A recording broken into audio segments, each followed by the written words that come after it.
Cara, really interested to know what role an occupational therapist does have in a community pain service. Can you give us some insight into? Yeah, I think when patients sort of referred in to see me, they're normally a bit like, oh, I'm not entirely sure why I'm here sometimes.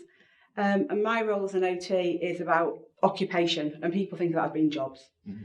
And by occupation, we mean the things you do on a day-to-day basis. So whether that's sleeping, whether that's getting yourself washed and dressed, whether that's going to work, looking after your children, running the house, going to the cinema, doing a bit of shopping, it's all those things. So one of the things I've sort of learned working as a psychologist in the team really is to try and find out my patients' best hopes of working with me, what they feel, if today's session was useful with me, what have they taken away from it. So that's kind of where I start off with my assessment with patients.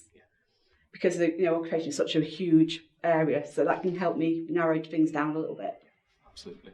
And what common interventions, what common work do you do with patients here in the community pain We service? do a lot about sort of pacing, because obviously a lot of people who have chronic pain, persistent pain, find that the pain stops them doing things. And if we actually look at and analyse what they're doing on a day-to-day basis, we can notice patterns and see that often people think, I'm having a good day, so I'm going to do loads because I'm going to, work through this pain, that needs doing, well, I'm having a good day, I'll just get it all done.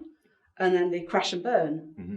And so it's about breaking that cycle, sometimes that boom bust cycle as we call it, and learning to pace ourselves and break things up into bite-sized chunks. And sort of, that can be quite a lot of work we do. And often I find with people, I totally stole this idea from a bereavement theory years ago. If you imagine your world is like an egg shape, and your world is the white of an egg, and then this pain comes along, it's like the yolk of an egg, and it's quite a big thing in your world. And then that egg white sort of starts to contract around it. You can't do the things you want to do. You can't play with your grandkids. You can't go to work. You can't do the gardening. You can't do the cleaning. So your world starts to constrict. And that pain becomes a larger part of your world. And by working with, the physios and the psychologists and the doctors in our team, the pharmacists, we can kind of shrink that pain a little bit, that egg yolk, but we can also grow that egg white. So the pain, although it's still there, and we're never going to get rid of it, unfortunately, in most cases, we can grow the world so that pain becomes less of a part of their world, and that the things that are important to them, that they value, they can start doing again. I think it comes back to that lovely point you made as you set up appointments. It is about best hopes. So if that egg yolk is going to grow, we don't want to be too directive, thinking that we know best. And often, you mentioned about pacing as well. How difficult can it be when we meet a lot of our patients and they are massively busy, like being busy, but sometimes they are aware that doing too much can, decrease their ability to manage their condition. How do you go about with those conversations when you do see some? We all know the principles of pacing. If you say to somebody, talk about pacing, we've all got a concept, of running a marathon. You wouldn't do it from day one, you'd build up to it. And that's actually a skill, and we all have that skill. And so it's finding that skill in our patients and helping them develop that skill, because they know these things. Yes. We all know it. We all forget it, and we can all improve constantly on stuff. Yeah. So it's about drawing out their strengths and their knowledge and finding things that they value. There's no point in me teaching you to pace yourself doing the housework if that's the last thing you're worried about. Yes. But if we can find about pacing so that you can go out, take your grandchildren out the weekend, that's value to you. So it's finding that value to you and growing that a bit more. And within that, about energy conservation in some respects, as an OT, we often look at equipment and adaptations for people. But that can be detrimental sometimes to people because, if somebody's fearful of bending down to put the socks on, I can say, oh, there's a sock aid, you can do that. But that's not resolving that issue. That's reinforcing that need that you shouldn't do that.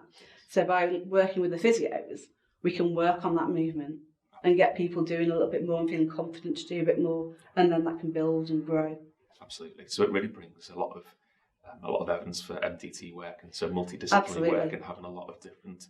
And how closely do you work with the physios? Just that example of putting the sock aid on a movement. Yeah, my clinical supervisor is a physio. So, physio is a huge value in our service. And the MDT sitting down together, we know yourselves, this is psychology. We have a pharmacist in our service as well, talking about medications. Because side effects of medication can be really bad. And so just by learning to take things at a slightly different time, that can make a huge difference in somebody's life. So it's all that kind of knowledge pulled together. And one of the reasons I choose not to wear a uniform is because I'm not an expert. Yeah. I'm a facilitator. I don't want that differential between me and the patient. You know, I'm not here to tell you what to do stuff. I'm the same as you. You know, I've got skills, you've got skills. You know, I learn a lot from my patients to tell me, have you tried this? I never knew that worked. I'm like, that's really intriguing. Yes, how did you come up with that? Yeah. And I think in the community pain service, that's when we are really at our best, when I think it was mentioned in a previous video about it's a meeting of expertise. And that therapeutic alliance, isn't absolutely, and not going into the room as the expert of I know best, this is how you do pacing. It is about, again, as you said, tapping into what the patient knows already and what it means to them.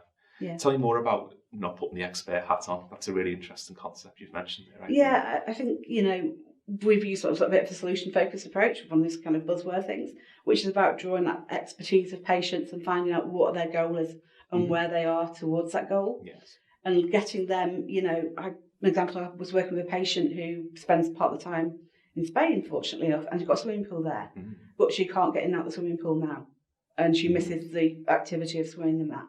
And so I was talking about that and why she can't do that. And her and her husband came with, but there's public pools we could go to. I'd thought of that, but I'm not going to say to the patient that, because it's far more powerful if I can bring people to find that conclusion themselves and just kind of guide them a little bit and draw out their strength and knowledge. Absolutely. They're going to take more notice of it if they can understand why it is, rather than going, well, if you did that, it's no value to them saying, we should do that. Well, why should they do that? Absolutely. And I think that can be a massive challenge, actually, within healthcare appointments, is that you, not to keep up the swimming pool analogy, but you do want to dive in and you do want to actually, make suggestions, which can sometimes enter the room and be quite obvious, but much more powerful when they come from that person. And again, what it means to them personally. I think as well, you mentioned about solution-focused approaches as well. I think the work that we do here can be quite helpful as the assumptions that we have before the session even starts, which is, that, as you said, the patient is always the expert. Yeah, they've lived with persistent pain by definition for a long period of time. So they've been coping up until that point. They may be wanting to make changes and make improvements in their life. But, they've got to this point and managing to get to there. They've got skills and beliefs and strengths.